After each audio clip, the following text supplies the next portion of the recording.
Give it to me like.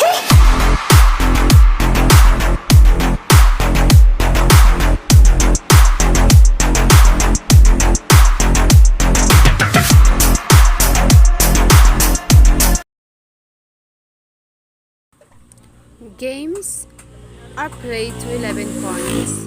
A game is played to 11 points. A game must be won by 2 points.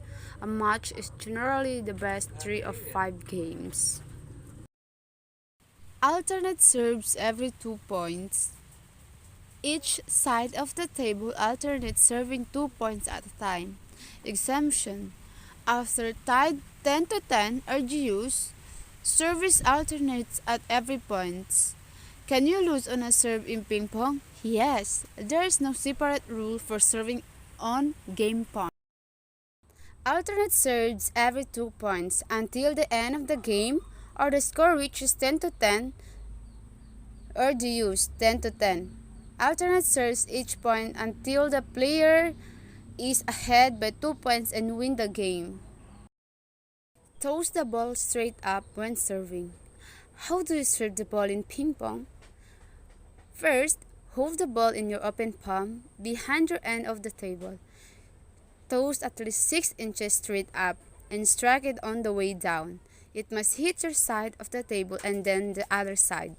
Note, once the ball leaves the server's hand, it play and so count as the receiver's point if the ball is missed or mishit. The serve can land anywhere in singles. There is no restriction on where the ball lands on your side or your opponent's side of the table.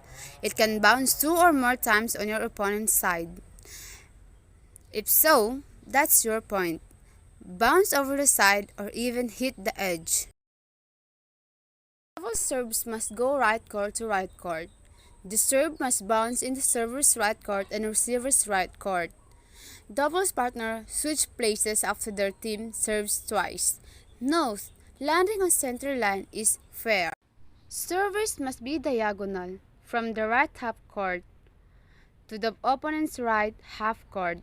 At the start of the game 2, Team B will take the first serve.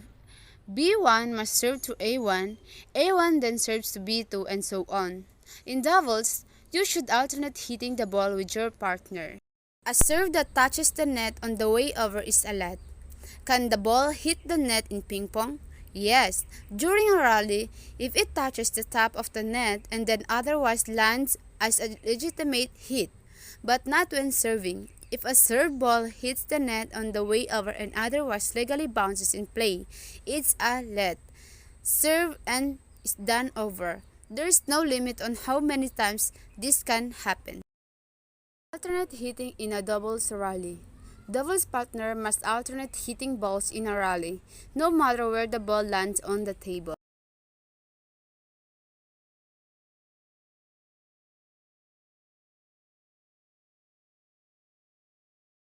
Allowed. Can you hit the ball before it bounces in ping pong? No. In regular tennis, you may volley the ball or hitting the ball before it bounces on your side of the net. But in table tennis, this results in a point for your opponent. Note, when your opponent hits the ball to sail over your end of the table without touching it and then hits you or your paddle, that is still your point. If your hit bounces back over the net by itself, it is your point. If you hit the ball in a rally or on a serve and it bounces back over the net after hitting your opponent's side of the table or due to extreme spin, without your opponent touching it, that is your point. Touching the ball with your paddle hand is allowed.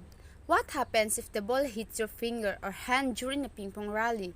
If the ball touches your paddle hand and otherwise results in a legal hit, there is no rule violation and play shall continue as normal. Your paddle hand includes all fingers and hand area below the wrist. You may not touch the table with your non-paddle hand. You may touch the ball or the table with your paddle hand. For example, after reaching it to return a short serve or other parts of your body. Note, if the table moves at all from your touching it during a rally, that is your opponent's point. An edge ball bouncing off the horizontal tabletop surface is good. and otherwise, illegal serve or hit may contact the top edge of the horizontal tabletop surface and be counted as valid. Even if it bounces sidewise, the vertical side of the table are not part of the legal playing surface. Honor system applies to these agreements.